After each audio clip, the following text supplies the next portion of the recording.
பரலோக தேவனே, நாங்கள் நன்றி செலுத்துகிறோம், துதிக்கிறோம்.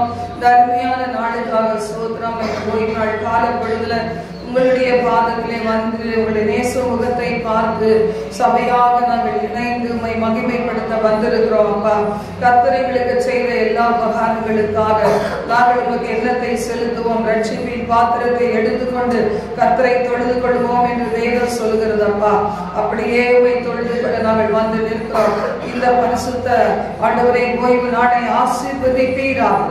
ஆராதனை சில்ட்ரன் ஆண்டவரே, வர்ஷிப் டைம், ஈவினிங் ஆராதனை, ஆண்டை சுகமளிக்கும் அபிஷேக ஆராதனை பிளஸ் பண்ணித்தார்.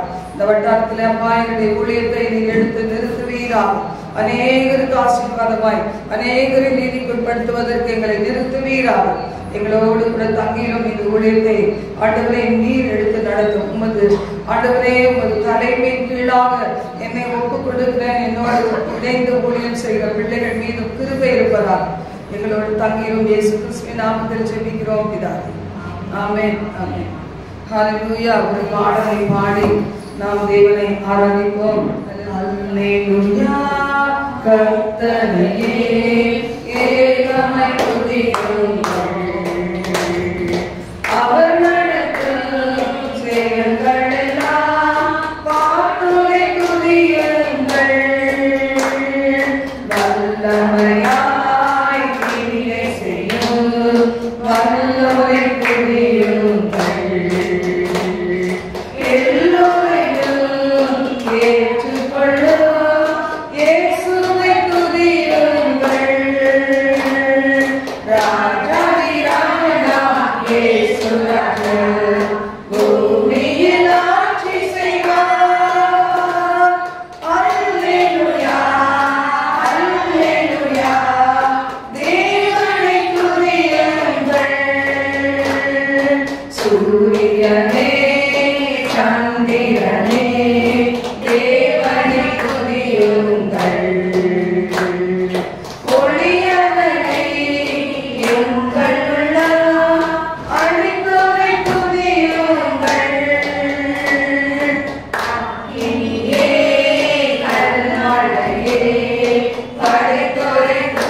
அவளோடு பேசுங்க ஆண்டவரே.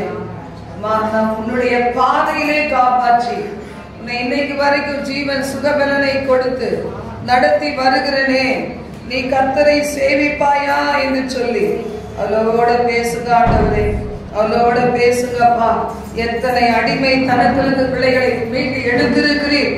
தேவனை ஆராதிக்க கடந்து செல்லட்டும் ஆண்டவரே. மனம் இறங்குவீரா.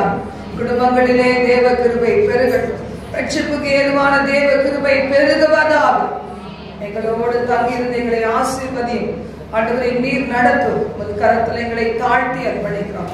எல்லா துதியும் கனமும் மகிமையும் ஒருவருக்கே செலுத்துகிறோம். இயேசுவின் மூலம் பிதாவே, ஆமென். இந்த நாள்ல நாம தேவ சமூகத்துல பார்க்க போகிற ஒரு செய்தியின் தலைப்பு, வனாந்திரத்திலே தன் நேசர் மேல் சாய்ந்து கொண்டு வருகிற இவள் யார் என்கிற தலைப்புல நம்ம பார்க்க போகிறோம். இது எனக்கு ரொம்ப பிடிக்கும். அடிக்கடி யோசிக்கிற ஒரு பகுதி. நம்முடைய வாழ்க்கை பார்த்தீங்களா, அநேகருடைய வாழ்க்கை வனாந்தரமான ஒரு வாழ்க்கை. எதுலையுமே கண்டினியூஸா நம்ம தொடர்ச்சியாக நம்ம சந்தோஷமாய் வாழ முடியாதபடி வாழ்க்கையின் சில பகுதிகள்லாம் என்ன வெட்டி இருக்கு, வனாந்தரம் இருக்கு. எல்லாருமே வயல்வெளியிலே நாங்க இருக்கிறோம். புது குலுங்கி காத்து கனி தந்து அப்படின்னு இருக்கிறோம்னா இங்க வரவே மாட்டோம். பாருங்க, ஏதாவது ஒரு பிரச்சனை இருந்தா கர்த்தரை தேடுதலாக காணப்படுகிறோம். அப்போ எல்லாருடைய வாழ்க்கையிலும் எடுத்துக்கிட்டீங்கன்னா சில வனாந்தரங்கள் இருக்கும். அந்த வனாந்தரத்துல நாம எப்படி வாழ்கிறோம், இந்த உலகத்துக்கு எப்படி நம்ம தென்படுகிறோம், இல்லைன்னா அந்த வனாந்தர வாழ்க்கையில பாத்தீங்கன்னா நம்முடைய ரியாக்ஷன் என்ன, நம்முடைய நடத்தை எப்படி இருக்குது, நம்ம எதை வெளிப்படுத்துகிறோம், அதை நம்ம யோசித்து பார்க்கும்போது உன்னத பாட்டிலே நாம் வாசிக்கிறோம். உன்னத பாட்டு 8ஆம் அதிகாரம் 5 முதல் 7 வசனங்கள் வாசிக்கிறீங்களா? தன் நேசர் மேல் சார்ந்து கொண்டு வனாந்திரத்திலிருந்து வருகிற இவர் யார்? கிச்சிலி மரத்தின் மேல் உம்மை எழுப்பினேன், அங்கே உமது தாய் உம்மை பெற்றாள், அங்கே உம்மை பெற்றவர் வேதனைப்பட்டு உம்மை பெற்றாள். நீர் என்னை உமது இருதயத்தின் மேல் முத்திரையை போலவும் உமது புயத்தின் மேல் முத்திரையை போலவும் வைத்துக் கொள்ளும். நேசம் மரணத்தை போல் வலிது, நேச வைராக்கியம் பாதாளத்தை போல் கொடிதாய் இருக்கிறது. அதன் தழல் அக்கினி தழலும் அதன் ஜுவாலை கடும் ஜுவாலையுமாய் இருக்கிறது. திரளான தண்ணீர்கள் நேசத்தை அவிக்க மாட்டாது, வெள்ளங்களும் அதை தணிக்க மாட்டாது. ஒருவன் தன் வீட்டில் உள்ள ஆஸ்திகளை எல்லாம் நேசத்துக்காக கொடுத்தாலும் அது முற்றிலும் அசட்டை பண்ணப்படும். இதுல 5ஆம் வசனம் தான் நம்ம இன்னைக்கு எடுத்துக்க போறோம். தன் நேசர் மேல் சார்ந்து கொண்டு வனாந்திரத்திலிருந்து வருகிற இவள் யார், இவன் யார் அப்படி நம்ம குறிச்சு என்ன செய்யணும்? இந்த உலகம் ஆச்சரியப்படணும். நம்முடைய ஊழியர்கள் அப்படிப்பட்டவங்க நிறைய பேர் இருக்கிறாங்க. பாருங்க, கண்ணு தெரியாட்டா கூட கங்காதல இருந்து இங்க நின்றுறாங்க. அப்படிதான் ரேணுகா அம்மா, கண்ணு தெரியுதா? இப்போ கொஞ்சம் கொஞ்சம் தெரியுது. இன்னும் நல்ல பார்வை தேவன் தருவார். பாருங்க, டாக்டர்ஸால முடியாதத தேவன் செய்கிறார். பிரெயின்ல அந்த ரத்த குழாய் வெடிச்சு அவங்களுக்கு அந்த ஒரு பக்கம் அவங்க நடக்க முடியாத, ஒண்ணும் செய்ய முடியாத நிலைமையில இருந்தாங்க. இன்னைக்கு தேவன் உயிரை கொடுத்து நாளை பாருங்க தனியாவே அவங்க வாழ்கிறாங்க. சில நாள் அவங்க பிள்ளைகள் பாக்குறாங்க, மற்ற நாளெல்லாம் தனியா தான் அங்க வீட்டுல இருக்கிறாங்க. ஏதோ அவங்க கிடைச்சதை வாங்கி சாப்பிட்டுட்டு அவங்களுக்கு என்ன இல்லை எல்லாம் இருக்குது, இருந்தாலும் அவங்க தனிச்சு வாழ்ந்து காமிக்கிறாங்க. அநேகருடைய வாழ்க்கை அப்படிதான். பாருங்க, கண்ணீரின் பள்ளத்தாக்குல போனாலும் என்ன செய்யணும்? அந்த கண்ணீரையே ஒரு குளம் மாதிரி ஆக்கி, குளத்துல உள்ள தண்ணி மாதிரி ஆக்கி என்ன செய்யணும்? பத்மதியில யோவான போடுறதுக்கு முன்னாடி என்ன செய்தாரு? அந்த எண்ணெய் அந்த பாத்திரத்துல சட்டியில நீந்தினாரா. அப்படிதான் நம்ம வாழ்க்கை இருக்கணும். அப்ப தேவன் என்ன செய்வார்? மகிமைப்படுவார். எல்லாரும் மாதிரி எல்லாம் ஸ்மூத்தா இருந்துச்சுன்னா, நல்லா இருந்துச்சுன்னா வாழ்ற வாழ்க்கை கிடையாது. வனாந்திரத்துல தனிமையா ஒரு பாதையிலே இவ்வளவு அற்புதமாய் நடந்து வருகிற இவள் யார், இவன் யார் என்கிற ஒரு சாட்சி நம்மை குறித்து எழுதணும். ஹல்லேலூயா, ஹல்லேலூயா. இப்படி எழுதுறவங்க எப்படி இருப்பாங்க? இந்த சூலமத்தி எப்படி சாலமோன் மேல அன்பு வைத்திருந்தாரோ என்ன சொல்றாங்க? நீர் என்னை உமது இருதயத்துல எப்படி வைத்துக் கொள்ள வேண்டும்? முத்திரையை போலவும் உமது புயத்தின் மேல் உமது புயத்தின் மேல் முத்திரையை போலவும் வைத்துக் கொள்ளும். நம்ம அப்படி ஆண்டவருக்கு சொல்லணும், என்ன மறந்துடாதீங்க ஆண்டவரே, என் ஜீவன் என்னை விட்டு பிரிகிற வரைக்கும் என்ன மறந்துடாதீங்க ஆண்டவரே. நம்ம ஆண்டவருக்கு கேட்கணும். நிறைய பேர் நம்மளை ஞாபகம் வச்சுக்கிறேன்னு சொல்லுவாங்க பாருங்க. ஆனா எத்தனை பேர் ஞாபகம் வச்சிருக்காங்க? மறந்து போயிடுவாங்க. நாம கூட நிறைய பேர் மறந்துடுவோம். சில நேரம் கஷ்டப்பட்டு என்ன செய்வோம்? டெலிட் கொடுத்துருவோம். ஒத்து வரலன்னா என்ன செய்வோம்? டெலிட் கொடுத்துருவோம். சில நினைவுகள் அப்படிதான் என்ன செய்யறோம்? டெலிட் பாக்ஸ்ல போட்டு டெலிட் பண்ணிடுறோம். இன்னைக்கு கர்த்தருடைய வார்த்தை சொல்லுகிறது, ஆண்டவரோட நமக்கு என்ன இருக்கணுமா? இப்படி ஒரு க்ளோஸ் ரிலேஷன்ஷிப் இருக்கணும். கர்த்தரோட நம்ம வைக்கிற ஐக்கியம் எப்படி இருக்கணும்? ஒரு நெருங்கின தொடர்பு தேவனுக்கும் நமக்கும் இருக்கணும். எத்தனை பேர் நடுவுல, யார் நடுவுல வந்தாலும், எந்த நாட்டுக்கு போனாலும், எந்த ஊருக்கு போனாலும், எந்த நேரத்துல நீங்க ஒருவேளை எப்படிப்பட்ட ஒரு சூழ்நிலையில வேலைகளுக்கு போனாலும், கர்த்தர் மேல இருக்கிற அன்பு, அந்த நேச வைராக்கியம் எப்படி இருக்கணும்? பற்றி எறிந்து கொண்டே இருக்கணும். அப்பதான் இந்த பூமியில நாம் தேவனுக்காக உண்மையாய் கடைசி வரைக்கும் வாழ முடியும். பாருங்க, தன் நேசர் மேல் சாய்ந்து கொண்டு, சார்ந்து கொள்ளுதல் அப்படின்னா என்ன அர்த்தம்? ஒரு கொடி தானா ஏதாவது நிக்க முடியுமா? செடியை கோச்சிக்கிட்டு கொடி வாழ முடியுமா?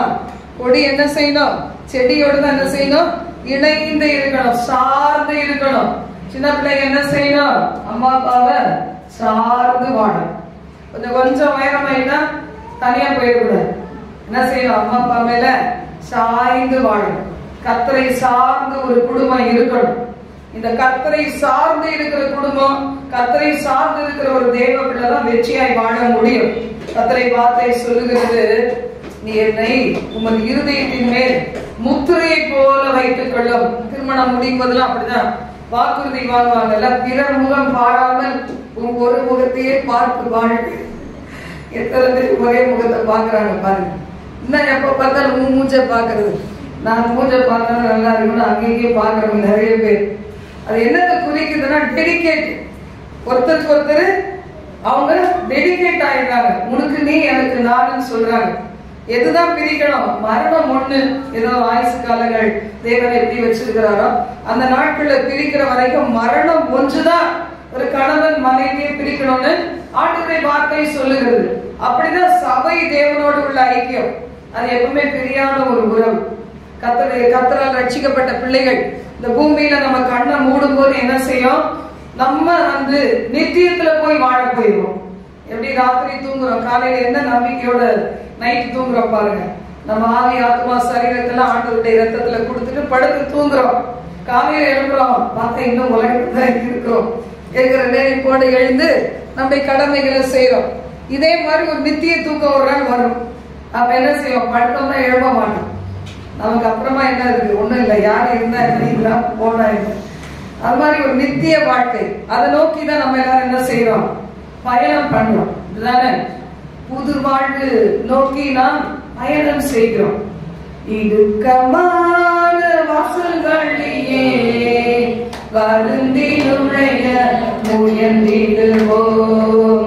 இடுக்கமான வாசல்களிலே வருந்தி நுழைய முயன்றிடுவோம்.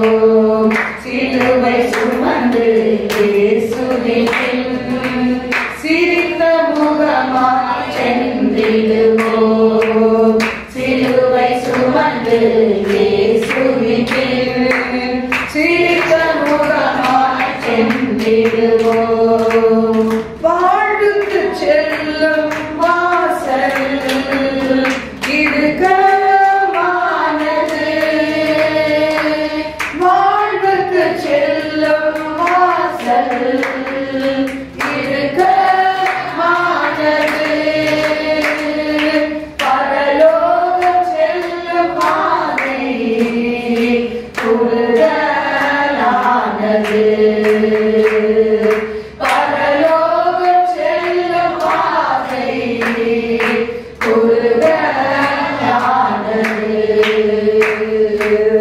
சிலுவை சுமந்து இயேசுவின் சிரித்த முகமாய் சென்றிடுவோம். சிலுவை சுமந்து இயேசுவின் சிரித்த முகமாய்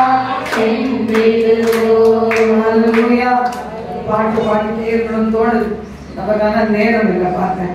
சூலகத்தினுடைய மரண தருவாயில சாலமோன் கிட்ட அவங்க உறுதிமொழி வாங்கிக்கிட்டாங்களா, எனக்கு பிறகு நீ எவளையும் கல்யாணமே பண்ணக்கூடாது, நான் தான் உனக்கு கடைசி ஒய்ஃபா இருக்கணும் அப்படின்னு சொல்லி என்ன செய்யறாங்களா, பிராமிஸ் வாங்கிக்கிட்டாங்க. இன்னைக்கு ஆண்டவர் இயேசுவின் மேல அப்படி ஒரு வைராக்கியம் இருக்குதா? ஊரெல்லாம் எத்தனை பிள்ளை வேணா இருக்கலாம், நான் மட்டும் உமக்கு யாரு செல்ல பிள்ளை. எப்படி சொல்லணும்? ஏன் இயேசு எனக்காக எல்லாம் செய்வார்.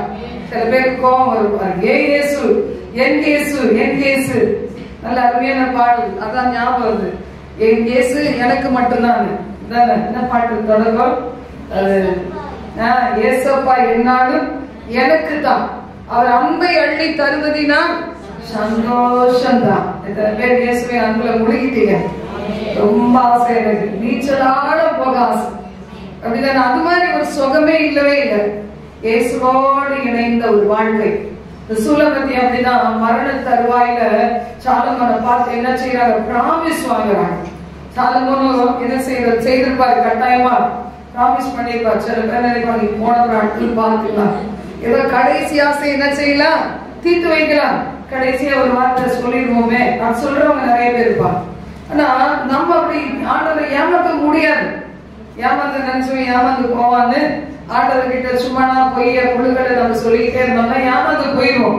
வசனம் சொல்லுகிறது, இச்சிலி நீரினை உமது இருதயத்தின் மேல் முத்திரையை போல, உமது புயத்தின் மேல் முத்திரையை போல வைத்துக் கொள்ளும். நம்ம எல்லாம் தேவனுடைய கரத்துல முத்திரையா இருக்கிறோம் பாருங்க. அவர் எங்க வச்சிருக்கிறாங்க நம்மள? இதோ என் உள்ளங்கைகளில் உன்னை வரைந்திருக்கிறேன், உன் மதில்கள் எப்பொழுதும் எனக்கு முன்பாக இருக்கிறது. நாளைக்கு யோசித்து பார்க்கணும், எங்க போனாலும் வந்தாலும் எங்க இருக்கிறீங்க, ஆண்டவர் வச்சு பார்த்துக்கிட்டே இருப்பார். உள்ளங்கையில வைத்திருக்கிறேன், உள்ளங்கையில வைத்திருக்கிறேன், உனக்காக நான் மறிச்சேனே, உன் வாழ்க்கை எப்படி இருக்குது, உனக்காக ஜீவன் தந்தேனே, என் ரத்தத்தை எல்லாம் சிந்தினேனே, இன்னும் நீ சாக விடாம உயிரோட காப்பாத்தி இருக்கிறனே, எப்படி மரணத்துக்கு ஏதுவான வியாதியிலிருந்து உன்னை எடுத்திருக்கிறனே, சுகத்தை கொடுத்து காப்பாத்தி இன்னைக்கு வரைக்கும் நான் வைத்திருக்கிறனே. நீ யோசிச்சு பாரு, யார் கையில இருக்கிற நீ? உலகத்தின் கையில போகாது, என் கையில, என் உள்ள கையில நான் உன்னை பதித்து வைத்து உனக்காக கிரயம் செஞ்சு அந்த ரத்தத்தினால் உன்னோடு உறவு வைத்திருக்கிற, அதை மறந்து போயிடாதுன்னு ஆண்டவர் என்ன செய்யறாரு? இன்னைக்கு வாலி பிள்ளைகளுக்கு மட்டும் இல்ல, எல்லாருக்குமே சொல்றாரு, தனிமையா இருக்கவங்களுக்கும் சொல்றாரு, கடைசி ஓட்டம் எப்படி ஓட்டணும், ஒழுங்கா ஓடணும். உலகத்துக்காக வாழ்றது மட்டும் வாழ்க்கை கிடையாது, இயேசுவுக்காக ஒரு வாழ்க்கை வாழணும். அதனால இன்றைக்கு தேவனுடைய பிள்ளைகள் நம்ம அப்படி வாழ்கிறோமா? ஆண்டவருடைய வார்த்தை சொல்லுகிறது, எப்படி தேவன் மேல வைக்கிற வைராக்கியம் இருக்குமா? நேசம் மரணத்தை போல வலியது. மரணம் வேண்டாம் போயிருந்தா புடிச்சுக்குது அப்படியே. அதுதானே ஒரு நாள் வரும்போது நம்ம தேவராஜ்யத்துக்கு போகிறோம். அது தேவ பிள்ளைகளுக்கு இனிமையான ஒரு அனுபவம். அது ஜெயித்தாதான் நம்ம தேவ பிள்ளையா. ஒரு ஊழியக்காரர் சொல்றாரு, மரணத்தை ஜெயிக்கணும். ஒரு மனுஷன் என்ன செய்யணும்? மரணத்தை ஜெயிக்கணும். இன்னைக்கு விசுவாசம் வைக்கிறதுலாம் நல்லதுதான். அந்த கடைசி ஸ்டேஜ் வரைக்கும் நம்ம எப்படிப்பட்டவர்களா இருக்கிறோம், அதுதான் மெயின். அப்போ இதுல சொல்லப்பட்டிருக்கிறது, நேசம் மரணத்தை போல வலிது, நேச வைராக்கியம் பாதாளத்தை போல கொடியதா இருக்கிறது. அப்போஸ்தலர்கள் எல்லாம் எப்படி உயிரை விட்டாங்க? நேச வைராக்கியம், கர்த்தர் மேல் உள்ள நேச வைராக்கியத்துல செத்தாலும் பரவாயில்ல, நாங்க சாக ரெடி என்று சொன்னாங்க. தானியேல் எப்படி தன்னுடைய ஆயுசு காலத்தை விட பெரிதா ஆண்டவர் மேல வைத்திருந்த அந்த அன்பு வைராக்கியம். போடுங்க, சிங்கக்கவில வேணா போடுங்க, எரிகிற அக்கினி சூளையில வேணா போடுங்க. தங்களை ஒப்பு கொடுத்தாங்க. தானியேலும் நண்பர்களும் ஒப்பு கொடுத்தாங்க. 3 பேரை தூக்கி போட்ட அக்கினி நடுவிலே தேவன் உலாவுகிறது அந்த ராஜா கண்டார். இன்னைக்கு நம்முடைய தேவன் கூட அப்படி நாம் ஒப்பு கொடுத்து வாழ்கிற ஒரு வாழ்க்கையை விரும்புகிறார். சபை என்ன செய்யணும்? கிறிஸ்துவாகிய மணவாளனுக்கு நம்மை ஒப்பு கொடுக்கணும். கற்புள்ள கன்னிகையாய் கற்பை காத்து கொள்ளணும். பிள்ளைகள் திருமணத்துக்கு முன்னாடி கற்பை இழந்து போயிடக்கூடாது. அந்த நாள் வரைக்கும் என்ன செய்யணும்? இருதயத்தை எல்லா காவலோடும் காத்துக்கொள்ள வேண்டும். இருதயத்தை காத்துக்கொள்ளாத வாலிப பிராயத்திலே கண்டபடி வாழ்ந்துட்டு ஒரு நாள் திருமணம் முடிஞ்சுச்சுன்னா அந்த வாழ்க்கை எப்படி இருக்கும்? முள்ளு மேல நடக்கிற பாதைதான். எதை ஒரு மனுஷன் விதைக்கிறானோ அதை தான் அனுபவிப்பார்.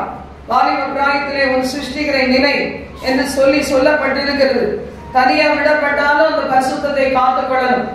தனியா அம்மா அப்பாவுக்கு கண்ணுக்கு மறைவா இருந்தாலும், ஏதோ ரூம் எடுத்து எங்கே தங்கினாலும், ஏதோ ஒரு தேசத்துல இருந்தாலும் தேவ பயம் வேணும். இல்லைன்னா ஒரு நல்ல வாழ்க்கையை சோதரிக்க முடியாது. கர்த்தருடைய வார்த்தை சொல்லுகிறது, மரணத்தை போல வலியது நேசம், நேச வைராக்கியம் பாதாளத்தை போல கொடிதாயிருக்கிறது, அதன் தழல் அக்கினி ஜுவாலை கடும் ஜுவாலையா இருக்கிறது. சில பேர் என்ன செய்வாங்க, அப்படி வாலி பிள்ளைகளை கேப்சர் பண்றதுக்காக, சுரைப்படுத்துறதுக்காக 1000 வார்த்தைகள் சொல்வாங்க. வளங்க எப்படி ஒரு பொண்ணை மட்டும் குறி வைக்காது, அவங்க அம்மா அப்பாவையும் சேர்த்து குறி வைக்கும். எங்கேயாவது அம்மா மாட்டுவாங்களா அப்பா மாட்டுவாங்களா வச்சு க்ளோஸ் பண்ணிடுவோம்னு சொல்லி ஜாக்கிரதையா இருக்கணும். அதனாலதான் பிள்ளைகளை வைத்திருக்கவங்க என்ன செய்யணும், சின்ன பிள்ளைகளையோ பெரிய பிள்ளைகளையோ வாலி பிள்ளைகளோ, இந்த உலகத்துல முன்னாடிதான் வாலி பிள்ளைகளை வச்சிருந்தா ஜாக்கிரதையா இருக்கணும், இப்ப குழந்தை வச்சிருந்தா கூட ஜாக்கிரதையா இருக்கணும். உலகம் அப்படி இருக்குது. இப்ப தேவையான ஞானத்தினால் என்ன செய்யணும், தாய் தகப்பன் நிரப்பப்படணும். இன்னைக்கு நம்முடைய பிள்ளைகளை ஒரு வீட்டுல கூட விட்டுட்டு போக முடியாது. இன்னைக்கு லீவ் விட்டாச்சு, என் பிள்ளை எங்கேயாவது போட்டுன்னு விடாதீங்க. ஒரு சிம்பிள் ஒரே ஒரு நைட்டு போதும் ஒரு பிள்ளை ஸ்மைல் ஆகுது. நம்முடைய எல்லையில நம்முடைய பிள்ளைகள் வளர்க்கப்படும். நம்முடைய பிள்ளைகளை கொண்டு எங்கேயும் சுமை எடுக்குதுன்னு வெளியே தள்ளிட்டோம்னா கட்டாயமா அந்த பிள்ளைகளுடைய வாழ்க்கை ஒரு பரிசுத்தமா இருக்க முடியாது. நண்பர்களால தானே எல்லாம் கெட்டு போறாங்க. கர்த்தர் நல்லவர். இதுல நம்ம பார்க்கும்போது இப்படிப்பட்ட ஒரு நேசம் இருக்கணும். திரளான தண்ணீர்கள் நேசத்தை அவிக்க முடியாது, வெள்ளங்களும் அதை தணிக்க முடியாது. என்ன வந்தாலும் சரி அதை செய்தவர்களாக இருக்கணும். அவன் எப்படிப்பட்ட பிள்ளைகள், திருப்தி அடைந்தவன் தேர் கூட்டையும் மிதித்து நடப்பான். எரிகோ கோட்டை இதெல்லாம் நம்ம பார்க்கும்போது இது நம்ம பார்க்கலாம். அப்ப திருப்தி அடைந்தவர்கள், போதும் என்ற மனதுடைய பிள்ளைகள். பாருங்க, சாலமோன் சொல்ற, என்ன அனுபவிக்கல என் வாழ்க்கையில, எல்லாத்தையும் அனுபவிச்சு பார்த்தேன், என் கண் கண்டதுல ஒண்ணுக்கு கூட விட்டு வைக்கல. சில பேர் பெருமையா சொல்லுவாங்க, சில ஜென்ஸ் சொல்லி கேள்விப்பட்டிருக்கிறேன், என் வாலிப வயசுல நான் என்ன செய்யறேன், அப்படியே அனுபவிச்சேன் இப்படியே அனுபவிச்சேன் அப்படின்னு சொல்றாரு. என்ன அனுபவி? ஒரு நாள் எல்லாத்தையும் உன் கண்களுக்கு முன்பாக பிரசங்கி 12ஆம் அதிகாரத்தை எடுத்து பாருங்க. அந்த முதல் வசனத்துல வாசிங்க. நீ உன் வாலிப பிரயாசத்திலே உன் சிருஷ்டிகளை நினை, தீங்கு நாட்கள் வராததற்கு முன்னும் எனக்கு பிரியமானவர் 11:9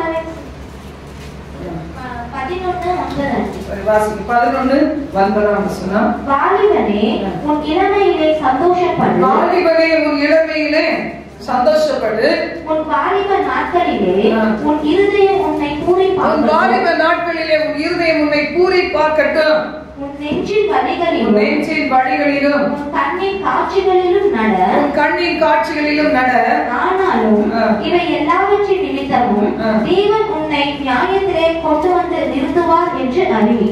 ஆனாலும் இது எல்லாத்தையும் வச்சு என்ன செய்வேன், ஒரு நாள் உன்னை நியாயத்திலே கொண்டு வந்து நிறுத்துவேன் என்பதை அறி. ஆண்டவருடைய ரத்தம் இருக்குது, அதுக்காக நம்ம எப்போதும் பாவம் செய்யறத வழக்கமா வச்சுக்கலாமா? யாரையும் துன்பப்படுத்தி ஒரு நன்மையை வாங்கி என்ன பிரயோஜனம்? ஒரு புருஷன் தன் மனைவியை துன்பப்படுத்தி அதுல இன்பம் காட்டுறதுல என்ன இருக்குது? ஒரு மனைவி தன்னுடைய கணவனை எவ்வளவு ஹர்ட் பண்ணணுமோ ஹர்ட் பண்ணிட்டு அதுல சந்தோஷப்பட்டு என்ன பிரயோஜனம் இருக்குது? ஒரு அம்மா அப்பா பிள்ளையை துன்பப்படுத்துறதோ, பிள்ளைகள் அம்மா அப்பாவை துன்பப்படுத்துறதோ, ஊழியர்களை துன்பப்படுத்துகிற விசுவாசிகளா இருந்து என்ன பிரயோஜனம் இருக்குது? யோசித்து பாருங்க. யார் மூலம் ஆசீர்வதிக்கப்பட வேண்டுமோ அவருடைய தயவு, அவருடைய இரக்கம், அவர்கள்ட்ட அன்பா நடந்து கொள்ளணும். இல்ல என்ன பிரயோஜனம் இருக்குது? கர்த்தருடைய வார்த்தை சொல்லு, நீ போற வழியெல்லாம் அப்போ ஒரு நாள் என்ன செய்வேன், எல்லாவற்றையும் உன் கண்களுக்கு முன்பாக கொண்டு வந்து நிறுத்துவேன். வாலி பிள்ளைகளுக்கு மட்டும் இல்ல, எல்லாருக்கும் எச்சரிக்கை தான். இந்த உலகத்துல வாழ்ற வரைக்குமே நம்ம எப்படிதான் வாழணும், ஜாக்கிரதையாய் வாழணும். எத்தனை வயசானாலும் சரி ஜாக்கிரதையா வாழணும். பரலோகத்துக்கு போகும்போது மட்டும்தான் தேவதூதர்களை போல வாழ முடியும். இந்த உலகத்துல ரெஸ்ட்ரிக்ஷன் இருக்குது, இப்படிதான் வாழணும், கட்டுப்பாடு உண்டு. இந்த கட்டுப்பாட்டுல அடங்கி இருந்தாதான் மனவாட்டி, கிறிஸ்துவுக்கு பிரியமான மனவாட்டி. கல்யாணம் முடிக்கிற அன்னைக்கு அன்பா இருக்கிறது இல்ல, உயிர் பிரிகிற வரைக்கும் எப்படி இருக்கணும்? ஒரு கணவனுக்கு மனைவி உண்மையா இருக்கணும், ஒரு மனைவி தன் கணவனுக்கு உண்மையா இருக்கணும். அதுதான் வாழ்க்கை. மனம் போல வாழ்க்கைல வாழ்க்கை கிடையாது. அதே மாதிரிதான் நம்ம ஆண்டவர் மேல வைக்கிற ஒரு அன்பு எப்படி இருக்கணும்? கடைசி பரியந்தம், மரணம் பிரிக்கிற வரைக்கும். ஒருவேளை கர்த்தருடைய வருகை சீக்கிரமா இருக்குமானா அந்த பிரிக்கிற அந்த நாள், நிமிஷம், வினாடி, பொழுது வரைக்கும் நாம் எப்படி இருக்கணும்? பரிசுத்தமா இருக்கணும். ஹல்லேலூயா, ஹல்லேலூயா, ஹல்லேலூயா. அந்த அன்பு பாசத்தை தேவன் எனக்கு தாரணும். அப்படியே கரங்களை உயர்த்தி சொல்லுங்களேன், ஒப்பு கொடுங்களேன். இயேசுப்பா, இப்படி ஒரு அன்பு, இப்படி ஒரு பிணைப்பு இயேசுவே உங்களோட எங்களை வைங்க ஆண்டவரே. எங்களுக்கு உம்மக்கும் எங்களுக்கும் நடுவுல இப்படிப்பட்ட ஒரு பிணைப்பு இருக்கட்டும் ஆண்டவரே. ஒப்பு கொடுப்பீங்களா? ஹல்லேலூயா. வாயை திறந்து ஜெபம் பண்ணுங்க. இயேசுப்பா, உலகத்துக்குள்ள போகும்போது, சூழ்நிலைகள் நடுவுல போகும்போது, தனிமையில இருக்கும் போது, பாவ சோதனைகளை நீ சூழ்ந்து கொள்ளும் போது, நான் ஒன்னத்துக்கு ஆண்டவரை அசஞ்சி கொடுக்காதபடிக்கு என் ஆண்டவர் இயேசுவின் அன்பினால் கவரப்பட்ட மகனாக வாழ உதவி செய்யுங்கப்பா. ஆண்டவரே, உமக்கு நன்றி, நன்றி, நன்றி. ஒப்பு கொடுத்த நம்ம எல்லாரையும் ஆண்டவர் என்ன செய்யறாரு? பார்த்துட்டே இருக்கிறார். அவர் ஒரு முத்திரை போட்டிருக்கிறார், நம்ம மேல ஒரு முத்திரை போட்டிருக்கிறார். அது என்ன முத்திரை? பரிசுத்த ஆவியானவராகிய முத்திரை. நீங்கள் மீட்பின் நாளுக்காக முத்திரையாய் பெற்ற பரிசுத்த ஆவி என்ன செய்யக்கூடாது? துக்கப்படுத்த கூடாது. எத்தனை பேர் பரிசுத்த ஆவியானவரை பெற்றிருக்கிறீங்க? ஹல்லேலூயா. ஒருவேளை நீங்க அந்நிய பாஷை பேசாம இருக்கலாம், ஆனா எப்போ நம்ம விசுவாசித்து ஆண்டவருடைய சமூகத்திலே பாவங்களை அறிக்கைட்டு ஞானஸ்நானம் பெறுகிறோமோ, ஆவியானவர் என்னை நிரப்பும் நீங்க கேட்கிறீங்களோ, அப்ப தேவ ஆவியானவர் உங்க மேல இறங்குகிறார். நான் ஒரு கேத்தலிக் குடும்பத்துல இருந்து ரட்சிக்கப்பட்டவர். ஆனா என்னுடைய வாலிபத்தில் ஆண்டவர் கூப்பிட்டார். காலேஜ் படிக்கும் போதே தேவன் என்னை அழைச்சார் ஊழியத்துக்கு, அதுவும் சிறு பிள்ளைகள் ஊழியத்துக்கு. எனக்கு தெரியாது, உங்களுக்கு சொல்லியிருக்கேன் ஏற்கனவே. அதை நான் நெக்லெக்ட் பண்ண, அதை எனக்கு சொல்லி கொடுக்கறதுக்கு ஆள் இல்லை. இல்லைன்னா அப்பவே நான் ஒப்பு கொடுத்துருப்பேன். ஏன்னா இயேசுவின் அன்பு இத்தனையா என் மேல இருக்குதுன்னு நினைச்சிருந்தா இந்த மாதிரி வாழ்க்கைக்குள்ள பிரவேசித்திருக்கவே மாட்டேன். தெரியல, எனக்கு சொல்லி தரதுக்கு ஆள் இல்லை. அப்ப அந்த நாளிலேயே ஆண்டவர் கூப்பிட்டார். ஆனா அந்த நாள்ல என்ன செய்யல? ஒப்பு கொடுக்காதனால அப்புறம் வாழ்க்கையினுடைய பல சந்தர்ப்பங்கள்ல கஷ்டப்பட வேண்டி இருந்துச்சு. இதெல்லாம் எச்சரிக்கையா அவங்களுக்கு சொல்ற மாதிரி எனக்கு யாரும் சொல்லியே தரல. பட்டு தான் ஒவ்வொரு காரியத்தையும் தெரிந்து கொண்டேன். அப்போ இந்த நாள்ல பாத்தீங்கன்னா அந்த முத்திரை, அப்ப அந்த நாள்லயே எனக்குள்ள ஆவியானவரை கொடுக்கப்பட்டாரு. என்கிட்ட முதல் ஆண்டவர் பேசும்போது சொன்னார், உனக்கு எந்த ஆவியை நான் கொடுத்துருக்கிறேன், நீ என்ன செய்துட்டு இருக்க? அப்ப நான் பரிசுத்த ஆவியானவரை பெறலாம் தான் நான் நினைச்சேன். ஏன்னா நான் காலேஜ் படிக்கும் போது எனக்கு அந்த ஆவியானவரே என்னன்னே தெரியாது. நான் ஒரு கேத்தலிக் குடும்பத்துல பிறந்தேன். ஆவிக்குரிய கூட்டத்துக்கு போனேன், லேமன்ஸ் இவாஞ்சலிக்கல் ஃபெலோஷிப் அப்படின்னு, உங்களுக்கு தெரிஞ்சிருக்கலாம். அங்க ஆவியானவரையும் நம்பவே மாட்டாங்க. அப்படி இருக்கும்போது நான் இங்க ஆவியை பெற்றிருப்பேன், எனக்கு ஒண்ணுமே தெரியாது. ஆனா ஆண்டவர் சொன்னாரு, உனக்கு எந்த ஆவியை கொடுத்தேன், நீ உட்காந்து கதை புத்தகத்தை படிச்சுட்டு இருக்கிற, ரெக்கார்ட் நோட்ல வச்சு உள்ளுக்குள்ள வச்சு படிப்பேன். ஏன்னா எங்க அம்மா ரொம்ப ஸ்ட்ரிக்டா இருந்தாலும் அது ஒரு மாதிரி பிரச்சனையெல்லாம் முடிஞ்சிருது. பாத்தீங்கன்னா அப்படி இருக்கும்போது ஆண்டவர் சொன்னார், உனக்கு என்ன ஆவியை கொடுத்தேன், நீ என்ன செஞ்சிட்டு இருக்கிற அப்படின்னு, போ சண்டே கிளாஸ் கேடு போ அப்படின்னு. அதான் முதல் காரியம் எனக்கு வந்தது. அது தெரியாம போயிடுச்சு. ஏன்னா ஆவியானவரை நம்பாத ஒரு சபைக்கு போனா எங்க இருந்து தூங்க தான் செய்யணும் பாருங்க. ஆவியானவர் அனலா இருக்கும் போதே ஒன்னொன்னு கொட்டாய் விட்டு ஆள் வாயை பழுது தூங்குறாங்க. பரலது போயிட்டாங்களா நினைக்க வேண்டியது. கர்த்தர் நல்லவர். வார்த்தை உள்ள போலன்னா வாழ்க்கை எங்கிறது மாறப்போகுது. இப்படிதான் வந்து உட்காந்து தேய்ச்சிட்டு போகணும். என்னைக்குதான் நம்ம ஆண்டவருக்காக பிரகாசிக்க போறோம் சொல்லுங்க? எத்தனை வருஷம் கிறிஸ்துவங்களா இருக்கிறோம், எவ்வளவு நாள் அபிஷேகம் பெற்றிருக்கிறோம், அந்நிய பாஷை பேசுறோம், ஆவிக்குரிய சபைக்கு போறோம், என்ன செய்யறோம்? எழுந்து போய் ஏதாவது ஆண்டவருக்காக ஊழியர் செய்யறோமா? வீட்டுலதான் இயேசுவை ப்ரூவ் பண்ற வாழ்க்கையை நாம வாழ்றோமா? நிரூபிக்கிறோமா? ரட்சிக்கப்படாதவங்க சொல்ல முடியுதா? வாழ முடியுதா?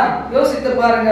கர்த்தருடைய வார்த்தை சொல்லுகிறது, ஆண்டவரே என்னை உமது இருதயத்தின் மேல் முத்திரை போல வைத்துக் கொள்ளும், உமது புயத்தின் மேல் முத்திரை போல வைத்துக் கொள்ளும். இந்த நேசத்தை அவன் தணிக்கிறதுக்கு எவ்வளவு தண்ணி ஊத்தினாலும் சரி, வெள்ளத்தையே போட்டாலும் சரி, ஆஸ்தியெல்லாம் கொடுத்தாலும் சரி, அது என்ன செய்யாது?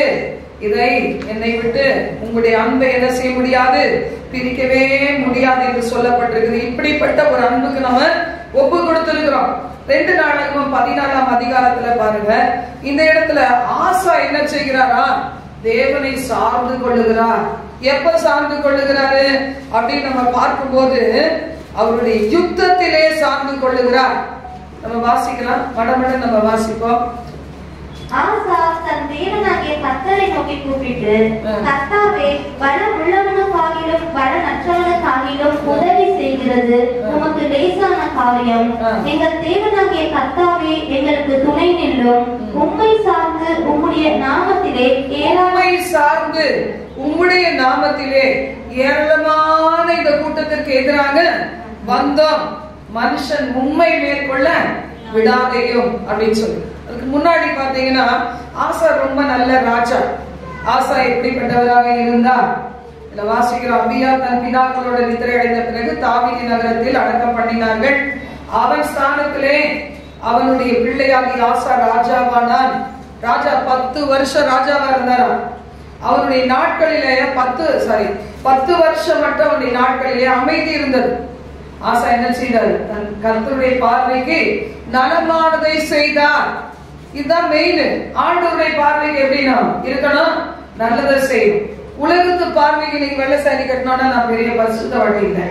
நான் என்ன செய்யணும்? என்னுடைய வாழ்க்கையினுடைய அந்தரங்கம் எப்படி இருக்கணும்? தேவனோடு பரிசுத்தமா இருக்கணும், கர்த்தரோடு உண்மையா இருக்கணும், தேவனோடு வாழ்க்கிற வாழ்க்கை இருக்கணும். இல்ல ஜுவல்ஸ் எல்லாம் எடுத்துட்ட உடனே கம்மலை கழுத்துன கிடையாது. அது கம்மலை கழுத்துனது ரொம்ப நேசிச்சதால கழட்டிட்டார் ஆண்டவர். எப்ப நான் பைபிள் தூக்கி முதலாவது தேவனுடைய ஊழியத்தை செய்ய துவங்கணும், அதுக்கு முந்தின ஒரு 10-15 நாள் 20 நாள் கிட்ட காது புண்ணாகி போச்சு. நானும் விடவே இல்லை. ஏன்னா எனக்கு காது அவ்வளவு கம்மல் ரொம்ப இஷ்டம். நீளமா போட இஷ்டம். எல்லாரும் போடாத அளவு நீளமா எப்படியும் இவ்வளவு தூரம் தொங்கினாதான் போட்ட மாதிரியே இருக்கும். அப்ப பாத்தீங்கன்னா பாருங்க, அத சின்னதா மாத்தி போட்டு இவ்வளவு ரிங்காது போட்டணும், அவுத்தரவே கூடாதுன்னு நினைச்சேன். அது எதை போட்டாலும் தண்டவாளத்தை காது கூட போட்ட மாதிரி இருந்துச்சு. ஒரு தண்டவாளம் ட்ராக் இருக்குது பாத்தீங்களா, அதை எடுத்து காதுல ஒரு வாட்டை குத்தி உள்ள போட்டா எப்படி இருக்கும்? அப்படி ஒரு வலி, அப்படி ஒரு பாரம். எடுக்கிற வரைக்கும் விடவே இல்லை. அதுதான் நீங்களாம் எடுங்கன்னு சொல்ல என்னைய தேவன் அப்படி நடத்தினார். அப்ப பாத்தீங்கன்னா தேவனுடைய பிள்ளைகளை ஆண்டவர் வச்சிருக்கிற ஒரு காரியம் எதுக்கு நம்முடைய வாழ்க்கையில திடீர்னு ஒரு யுத்தம் வந்துச்சு. ஆசாவுக்கு நல்லதா இருந்துச்சு, அமெரிக்கா இருந்துச்சு, நல்ல நல்ல காரியங்களை ஆசா செய்துகிட்டே இருந்தாரு. திடீர்னு வந்தாங்க பாருங்க. யாரெல்லாம் வந்தாங்க வாசிப்போம். ரொம்ப நல்லா நான் வாசிக்கிறேன். அந்நிய தேவர்களின் பலிபீடங்கள், மேடைகள், சிலைகள், விக்கிரக தோப்புகள் எல்லாம் வெட்டி உடைச்சு போட்டுட்டு தேவனுக்கு பிரியமானது எல்லாம் செய்யுங்கன்னு சொன்னாரா. விக்கிரகங்கள் எல்லாம் அகற்றி போட்டார். ராஜ்யம் அமைதியா இருக்குது. எல்லாம் செய்யறாங்க, நல்லதெல்லாம் நடக்குது. கடைசியில பாத்தீங்கன்னா என்ன நடக்குது? 8ல இருந்து வாசிக்கலாம். யூதாவிலே பரிசேயும் ஈட்டியும் பிடிக்கிற 3 லட்சம் பேரும், பென்யமீனிலே கேடகம் பிடித்து வில்லை நாணேற்றுகிற 2,80,000 பேருமான சேனை ஆசாவுக்கு இருந்தது. இவர்கள் எல்லாரும் பராக்கிரமசாலிகள். நம்ம சபையில எத்தனை பேர் பராக்கிரமசாலிகள்? ஊழியத்துல உதவியா நிக்கிறவங்க எல்லாம் எப்படி இருக்கணும்? பராக்கிரமசாலிகளா இருக்கணும். கோழையா இருந்தாலும் பராக்கிரமசாலி. பயந்தாங்குடி நிறுத்தி இருக்கிறாங்க. ஒன்றுக்கு உதவாத என்ன நிறுத்தி நடத்துறாருன்னா உங்களெல்லாம் நடத்த மாட்டாரு. நீங்கன்னா ரொம்ப போல்டு. எத்தனை பேர் பராக்கிரமசாலி? ஹல்லேலூயா. சில பேர் கையை தூக்கல. ஊழியத்துக்கு எனக்கு சம்பந்தமே இல்லை. தூக்கிதான் பாருங்களேன், கடவுள் நடத்துவாரு. ஒரு சாதாரண ஒரு மனுஷியரும் பயந்தான் புள்ளியை கொண்டு தேவன் இவ்வளவு பெரிய காரியம் செய்யறாரு. சின்ன காரியம் செய்யறாரு அப்படின்னா உங்களை கொண்டு பெரிய காரியம் செய்வார். அடுத்து 9ஆம் வசனத்துல வாசிக்கும் போது அவர்களுக்கு விரோதமா எழுப்பினவங்க எப்படி இருந்தாங்களா? பயங்கரமா இருந்தாங்களாம். எத்தனை பேர்? இவருக்கு 2 லட்சம், அவங்களுக்கு 10 லட்சம். வாசிங்க. அவர்களுக்கு விரோதமாக எத்தியோப்பியனாகிய சேரா 10 லட்சம் பேர்கள் சேர்ந்த சேனையோடும் 300 ரதங்களோடும் புறப்பட்டு மரேசா மட்டும் வந்தான். இவ்வளவு பெரிய சேனையோட வராங்க. அப்போ ஆசாவுக்கு என்ன செய்யறதுன்னு தெரியல. அவன் எடுத்த முடிவு என்ன? 16ஆம் வசனத்தை வாசிப்போம். ஆசா தன் தேவனாகிய கர்த்தரை நோக்கி கூப்பிட்டு, கர்த்தாவே, பலமுள்ளவனுக்காகிலும் பலனற்றவனுக்காகிலும் உதவி செய்கிறது உமக்கு லேசான காரியம்.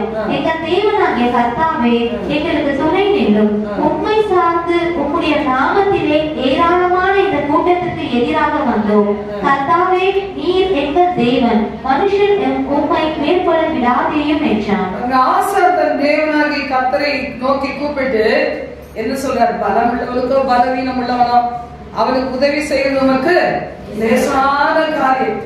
என்கிட்ட கொஞ்சம் பேர் தான் இருக்கிறாங்க, அவங்க கிட்ட நிறைய பேர் இருக்கிறாங்க.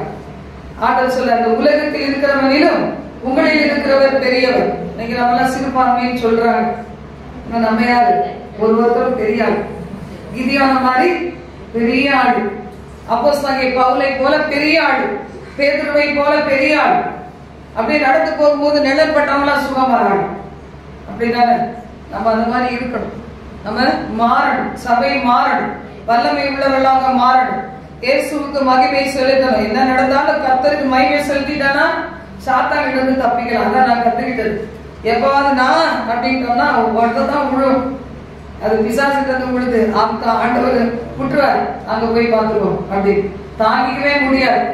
நம்ம கவனமாய் கர்த்தருக்கு மகிமை செலுத்த வேண்டும். இப்ப இதுல நம்ம பார்க்கும்போது ஆண்டவரே நீங்கள் தேவன், மனுஷங்களை மேற்கொள்ள விடாதீங்கப்பா, நான் உங்களை நம்பி இருக்கிறோம், உங்க மேல சாந்துக்கிட்டோம் அப்படின்னு ஆசை சொல்லும் போது என்ன செய்தது? 13ஆம் வசனத்தை வாசிப்போம். அவர்களை ஆசாவும் அவனோடு இருந்த ஜனங்களும் கேரார் மட்டும் துரத்தினார்கள். 2 லட்சம் இருந்து 10 லட்சம் இருந்து பாருங்க. ஆனா 2 லட்சம் தான் ஜெயம் பெற்றது. 10 லட்சம் என்ன செய்தான்? பலம் கொள்ளாதபடி முறிந்து விழுந்தார்கள். கர்த்தருக்கும் அவருடைய சேனைக்கு முன்பாக நொறுங்கி போனார்கள். நம்ம யாரு? பெரிய சேனையை உடைய கர்த்தரை தெய்வமாக கொண்டவர்கள். ஒரே ஒரு சிங்கிள் மனுஷன் நினைப்பாங்க. சிங்கிள் மனுஷன் என்ன வேணா பண்ணலாம் நினைப்பாங்க. ஆனா நம்ம யாரோட இருக்கிறோம்? சேனைகளின் கர்த்தர். ஹல்லேலூயா! திரளான சேனை. நம்ம நினைச்சு பார்த்தா பாருங்க, வயிறு பூச்சி புடிச்சு காமிக்கிற மாதிரி சொல்லுவாங்கல்ல. கோலியத்தை என்ன செஞ்சான்? 40 நாள் இரவும் பகலும் வந்து நிக்கிறான். யாராவது வரியாடா, ஒருத்த வரியாடா அப்படின்னு கேட்கிறான். யாருமே வரல. எல்லாம் நடுங்குறாங்க. தாவீது என்ன செய்யல? நடுங்கவே. நீ நிந்திக்கிற இஸ்ரவேலின் சேனைகளாக தேவனுடைய கர்த்தரின் நாமத்திலே உனக்கு எதிராக நான் வருகிறேன். இதெல்லாம் அந்தரங்கத்துல இருக்கணும். வெளியே வரும்போது சாதாரணமா இருக்கணும். வெளியே போகும்போது வரும்போதும் நம்ம யாருன்னு ஒண்ணும் பண்ண முடியாது.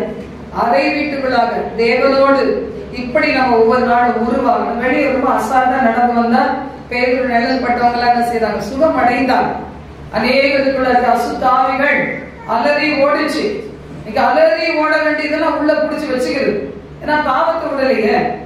இங்க துரத்துட்டு இன்னைக்கு பிடிச்சி அங்கேயும் அடிச்சு போயிடுவோம். நம்ம என்ன செய்யறோம்? போகும்போதே அந்த கையை பிடிச்சிட்டு கூட்டிட்டு வீட்டுக்கு போயிட்டு நல்லா கொண்டாடிட்டு அடுத்த வாரம் அதே கதை. எவ்வளவு நாள் தான் இதே கதை? ஜீவன் போச்சுன்னா எங்க போறது? நரகத்துக்கு தான் போகணும். அந்த பேய்க்கு உங்களை விடுமா? பரவாயில்ல, இவ்வளவு நாள் உன்னை வச்சு என்ஜாய் பண்ணிட்டேன், நீ இப்ப என்ன செய், நீ பரலத்துக்கு போ, நான் பாதாளத்துக்கு போறேன்னு சொல்லுமா? உங்களை இழுத்துட்டு போய் நரகத்துக்கு தள்ளதான் பிசாசுடைய வேலை. பாவத்துக்கு விலகி இருந்தா தப்பலாம். அதான் கர்த்தருடைய வார்த்தை சொல்லு. இப்ப இந்த ஆசார் பாத்தீங்களா, அவன் என்ன செய்யறான்? தேவனை நோக்கி கூப்பிடும் போது அவனும் அவனுடைய ஜனங்களும் என்ன செய்யறாங்க? வெற்றி பெற்றாங்க, கொள்ளை அடித்தாங்க, சந்தோஷமாய் திரும்பி போனாங்களா.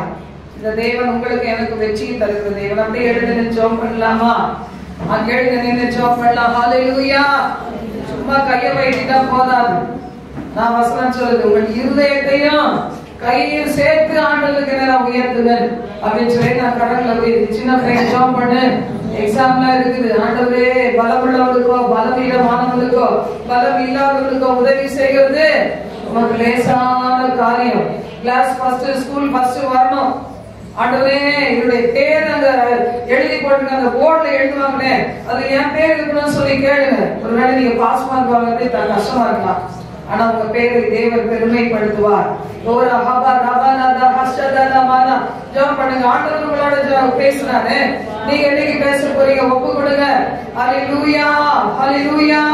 ஓ ரபனா மரதனா மபரபனா சந்துரபனா. சபா ஆண்டவரோட பேசணும். ஆண்டவர் உங்களோட பேசி இருக்கிறார். ஹல்லேலூயா. என்னை ஒப்பு கொடுக்கிற ஆண்டவரே, அப்பா நீர் என்னோட இருந்து ஆண்டவரே என்னை இதுவரைக்கும் வழி நடத்துகிற தேவன். நாங்கள் சூலகத்தியை போல அலையக்கூடாது, ஓடி திரியக்கூடாது, வெளியே போட்டு கதக்கூடிய ஹல்லேலூயா. இவாலனா சந்துரதியா கரபா. ஆண்டவர் பேசுங்க. இயேசுவின் ரத்தத்தை எல்லார் மேலே தெளிக்கிறது. சின்ன பிள்ளைகள் முதல் பெரியவர்கள் வரைக்கும் எல்லார் மேலே இயேசுவின் ரத்தம் இறங்கட்டும். கர்ப்பத்தின் கனி விடுதா முதலா இயேசுவின் ரத்தம் இறங்கட்டும்.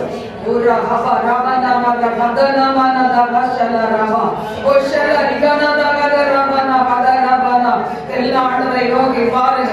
ஆண்டவரே, எலிசபெத் வாழ்த்துனாங்கப்பா. ஓஹானா தேவிகாபா மரியாள் வாழ்த்துனாங்கப்பா. அடே கர்ப்பத்தில் இருந்த அந்த அடே குழந்தை தகப்பனை துள்ளியது என்று வேதம் சொல்லுதப்பா. அதே போல ஆண்டவரே, இந்த நாள்ல பிரெக்னன்ட்டா இருக்க பிள்ளைகள் அந்த கர்ப்பத்தில் ஒரு அசைவம் உண்டாகட்டும். பரிசுத்த ஆவியானவர் நிரப்பி ஆண்டவரே, பரிசுத்த ஆவியின் தொடுதல் உண்டாகட்டும் ஆண்டவரே. ஈஸி டெலிவரி அவர்களுக்கு இருக்கட்டும். ஓ ராபானா மாரா தாகாதானா பானா சந்தராபா ஓ ஷலா நிகனதா மந்தராபானா. குழந்தை இல்லாத பிள்ளைகளை கர்ப்பங்கள் தொடப்படுவதாக. அடுவே போதும் என்று சொல்லப்பட்டும் எங்களை ஆசீர்வதித்த தேவன் அடுவே உடைய பிள்ளைகளை ஆசீர்வதிப்பீராக. ஓ ரபானா மரபானா ஷபாரா பகதராபானா ஓ ஷலா நிகனதா தியாங்கரதியாங்கரபானா. உங்களை பத்தி ஒரு நல்ல சாட்சி எழுதணும். வனாந்தரத்தில் இருந்து தன் நேசர் மேல் சார்ந்து கொண்டு, நேசர் ஒருவரையே தன் நம்பிக்கையாக வைத்து நேசர் மேல் சார்ந்து கொண்டு வருகிற இவள் யார் என்று சொல்லி அந்த 10 லட்சம் பேருக்கு ஆச்சரியம் வந்தது போல ஆண்டவரே, எங்களை குறித்து திரளான பிள்ளைகள் ஆச்சரியப்படத்தக்கதாக ஒவ்வொருவரையும் சாட்சியாக நிறுத்தும். வாரி பிள்ளைகள் தங்கள் வாழ்க்கையை ஒப்புக் கொடுத்திருக்கிறார்களே, அவருடைய வாழ்க்கையை செழிக்கப்படும். ஆசீர்வதியம் மனம் திரும்பட்டும். கண்ணீரோடு அறிக்கையிடுகிற காரியங்களை கேட்டு பாவங்களை மன்னித்து சமுத்திரத்தின் ஆழத்திலே போட்டு ஆண்டவரே அருமையான எதிர்கால வாழ்க்கையை கொடுங்கப்பா. கர்த்தருக்கு பயப்படுகிற மகளை கொடுங்க, மகனை கொடுங்க. பிள்ளைகளுடைய வாழ்க்கை சீக்கிரத்திலே அப்படி அருமையாய் இணைக்கப்படுவதாக என்று செபிக்கிறப்பா. பாவ சாப ரோக கட்டுகள் உடைக்கப்படுவதா. ஒவ்வொரு குடும்பங்களில் நல்ல செழிப்பு உண்டாகட்டும். பிள்ளைகள் பராக்கிரமசாலிகளாய், எங்கள் சகோதரர்கள் பராக்கிரமசாலிகளாய் அவள் ஆண்டவரே அவர் செய்கிற பிசினஸ் ஆசீர்வதிக்கப்படட்டும், வேலை ஆசீர்வதிக்கப்படட்டும். சாதாரண வேலையா இருந்தாலும் அதிலே அவர்களை கர்த்தாவை தூக்கி நிறுத்தி உயர்த்துவீராக. அவர்களுக்கு கீழே அநேகர் வேலை செய்கிறார்களே, அப்படி பெரிய போஸ்டிங்ல பிள்ளைகளை கொண்டு வாரும். வேலை இல்லாத பிள்ளைகளுக்கு வேலைகளை தாரும். ஆசீர்வதியம். இவர் இஸ்ரவேல் ஜனங்கள் தேவனால் ஆசீர்வதிக்கப்பட்ட சந்ததி என்கிற சாட்சியங்கள் நடுவிலிருந்து எழும்பட்டும் ஆண்டவரே. ஆவிக்குரிய பூமிக்குரிய எல்லா விதங்களையும் எங்களை பிளஸ்டாக மாற்றுங்க. அன்று நாங்கள் ஆசீர்வதிக்கப்பட்டிருக்க உணர உதவி செய்ய. அங்க யாருடைய காலத்திலையும் கையேந்தில் இல்லாதபடி பிள்ளைகளை ஆசீர்வதி நிறைவான பலன் கிடைக்கட்டும். பாதுகாவலை தான் ஜீவன் சுகபலன் தீர்க்காயுசை கொடு. கொடுத்திருக்கிற வேலையில வருமானத்துல இன்னும் உயர்வுகளை கொடுத்து தேவனுக்கு மட்டும் மகிமை செலுத்தி வாழவும். பூமிக்குரிய காரியத்துக்காகவே கர்த்தரை தேடாதபடி அடுத்தது ஆவிக்குரிய காரியத்துக்கு தேவனை தேடி ஆத்துமா வாழ்கிறது போல எல்லாவற்றிலும் பிள்ளைகள் வாழ்ந்து சுகித்திருக்க அடுத்ததை வேணுமே. அதற்காக பிள்ளைகள் தங்களை அர்ப்பணிக்க உதவி செய். ஒப்பு கொடுத்த பிள்ளைகளை ஒவ்வொருவரையும் ஆசீர்வதி. வலது காலத்திலே தீர்க்காயுசு, இடது காலத்திலே செல்வம் கனம் மகிமை உண்டு. நிறைவாய் ஆசீர்வதிப்பீரா. லிங்க்ல இருக்க பிள்ளைகள் ஒவ்வொருவரையும் ஆசீர்வதிப்பீரா. குடும்பங்களிலே மகா பெரிய ரட்சிப்பு உண்டாகட்டும். ஆசீர்வதியம் காத்துக்கொள். எல்லா துதியும் கனமகிமையும் கர்த்தர் ஒருவருக்கு செலுத்தும். இயேசுவின் மூலம் பிதாவே. ஆமென். ஆமென்.